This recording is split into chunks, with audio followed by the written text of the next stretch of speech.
Hi guys, welcome to the channel. I'm Office Bloke Daz. I'm Gaynor. I'm Office Bloke Aidan. I'm Sophie. Okay, we're on our little watch-alongs for reactions to certain things that happens in the USA, and this is top 10 countries where Americans are not welcome. Oh, Any ideas where Americans are not welcome? North Korea. Yeah, possibly. Yeah. Yeah. I mean, I guess most people I'm welcome in North Korea. Cuba. Yeah. Are they welcoming Cuba? Russia, I'm thinking. Iran. Iran, yeah. Places I've never like really that. thought about it, to be honest. No, I don't. Well, let's have a look. See where they are. Don't forget to subscribe.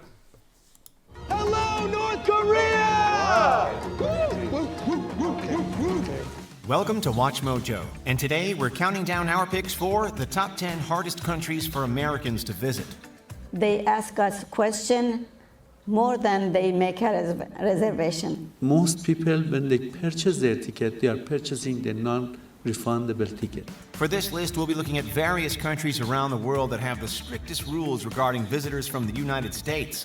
We'll be focusing on limitations prior to the COVID-19 pandemic, so coronavirus-related bans are not included. Have you ever visited a country on our list? How hard was it for you to get in? Let us know in the comments. Number 10, Russia. With the Russian invasion of Ukraine, visiting Russia is pretty much off the board for Americans.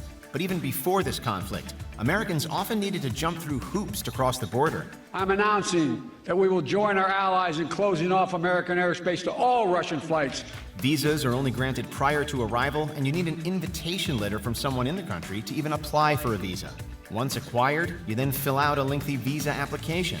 It requires you to indicate every country you've visited for the last 10 years, your education. That was always the way with Russia, though. Yeah. And That so was when always we the were way. going to go, we have Yeah. to be invited. Yeah, you have to get an invite. You have to, and you have to who? declare different. Somebody who lives somebody there. Oh. So we had a friend who was Russian, and when she moved back there with her son, she was going to have him christened there, and she said, "You have to send me your passports, and I will invite you over so you can get a visa." I ain't sending my passport to no one. But there's loads of countries where you need to do that anyway. You need to get an invite. I think Kuwait was another one I went to. There's been a few where I've been out and needed invites to go. Some of them don't even want to go. And I'm like, mate, I don't even want to go. Just give me the visa. Just I need to go for work. Well, yeah, if it's for work, then yeah. Education history, parents' names, where you've worked, and even professional organizations that you're a member of. After all that, you hope your passport comes back with a valid visa. What do you suppose I do in the meantime? Drive faster. Number 9, Bhutan. Landlocked between India and China, the country of Bhutan is a place that some tourists may want to visit, but get stuck in the details of how to get in. May good fortune be with you. The country has no embassy of any kind with the United States. As a result, the only way to obtain a proper visa to enter the country is through a tour agency. Jesse can't go to Bhutan. It's just for a couple of weeks. The visa application itself is not all that complicated, but having to go through a tour operator severely limits the amount of visas issued to anyone wishing to come in. This unusual policy does, however, keep the sheer number of visitors down, allowing your experience to be that much more special. Tourism was only allowed starting in the 1970s. The amount of foreign visitors each year is strictly limited to protect Bhutan's culture and environment. Number 8, Iran. Relations between the US and Iran have been strained for decades and worsened during the Trump administration. There had been allegations from Donald Trump that Soleimani had been actively plotting against US interests in the region. This resulted in Iran outright banning any US citizens from entering the country. The ban has since been lifted, but travelers still need to go through several processes to be allowed to visit. Imagine it's about 40 years after Iran's revolution. A lot of people that they are here, their relatives getting older and older. Initially, they need a travel authorization number. Once acquired, then they can obtain a visitor visa. However, visitors cannot travel solo within the country. So tourists need to work with a guide to acquire their number and the visa in order to spend any time within the borders of Iran. There's a lot of students in medicine that have been caught and can't come back. They have pending residencies, pending degrees waiting for them, but they can't return. It's not fair at all. Number 7, Nauru. This island nation is known as the least visited country in the world. It's also the third smallest at just 8 square miles. Economically, Nauru relies heavily. Did we do something last week when Nauru come up? Was it on GeoGuessr? I'm not sure. Nauru, but it's in the Polynesian It's islands, isn't it? Near Fiji and all that. Near Australia and New Zealand. Was it most obese people or something? It's like rated on the list as on some of the the most ratings. obese. Do they eat And we said they're whales? actually massive people over there. I don't know if it might have been me and you, Sophie, that did it then. But Nauru come up and it was like I can't remember what video we were Like the watching. massive, like Samoan-looking people type thing. Yeah, but Rugby why are they players. so big? What are they eating? I don't know. Like whale No idea. fat? But it can't be many people that live there. But it's but it came up last week on something we were watching. Only on Australia in exchange for hosting an extremely controversial immigration detention center. Unsurprisingly, it isn't easily visited by tourists. Americans need to email Nauru Immigration to obtain an application form for a visa. Replies can take time. Applicants must provide a certified copy of their passport identity pages, proof of an onward flight and a hotel reservation, or a sponsorship from a local resident. The process is cumbersome and can be very long. Wannabe visitors then have to make their way to Brisbane, Australia to fly to Nauru. The only accepted currency is the Australian dollar, and make sure to bring a lot of cash before arriving because the ATMs often run out. Number 6, Turkmenistan. Similar to other entries on this list, U.S. visitors to this part of Central Asia will need a government-sanctioned letter of invitation.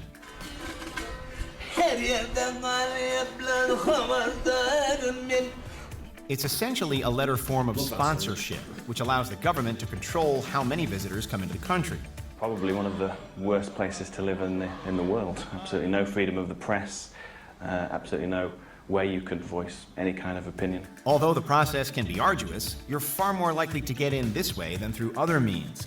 Some people have tried to We did a comedy tour in Turkmenistan. Did you? Yeah. A comedy tour? Was it alright? Yeah, it went down really well. We went for an oil and gas conference. And what the country like? Yeah, and we brought in, remember the Canadian guy we brought in? We brought in 3 comedians, and rather than advertise it, rather than have a booth at the conference, we brought in 3 comedians and did a night where people come to us instead.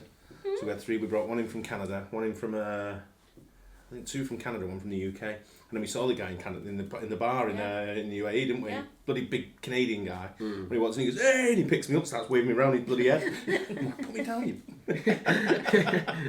We had t-shirts, we saw t-shirts and everything, mate. Really? Yeah, it was good. Requiring a transit visa, which allows you to pass through the country but not have an extended stay. Valid for 3 days, many of the embassies don't issue these and will force you to go through the proper steps to get a real tourist visa. Oh, how's it going in Turkmenistan? Not great. Number 5, Eritrea. Eritrea is perhaps not as familiar a name to Americans as some other countries on this list, but that doesn't make it easier to visit. Yet another place that has excessive visa paperwork. You'll need a lot of patience to get it sorted out. An estimated 5,000 people leave Eritrea every month. Aside from the typical forms, you have to provide proof of flights, a bank statement showing you have money to be there, and a plea document. It's essentially a letter asking you to explain why you want to visit, and possibly name drop someone over there to help sway officials into thinking you know someone within the country. I told you once. My man Jackie said, as long as I don't f***ing name drop me. It does, however, appear that some of these requirements are easing, so keep your eye out for changes. Avec l'Érythrée, il faut mettre une pression maximale, parce que ce qui s'y passe est extrêmement grave. Personne n'en parle. C'est un pays qui se vide de sa population. Number 4, Cuba. The inability of Americans to travel to Cuba for pleasure has its roots in the trade embargo established in 1958. Dallas, Texas, 1963.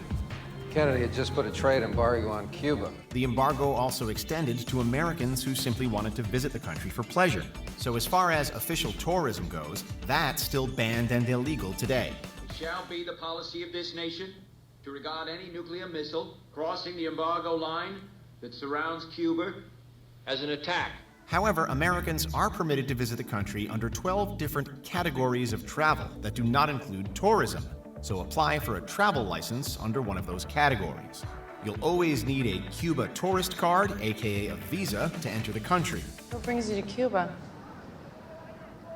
Same thing that brings everyone else to Cuba. Culture, people, beauty.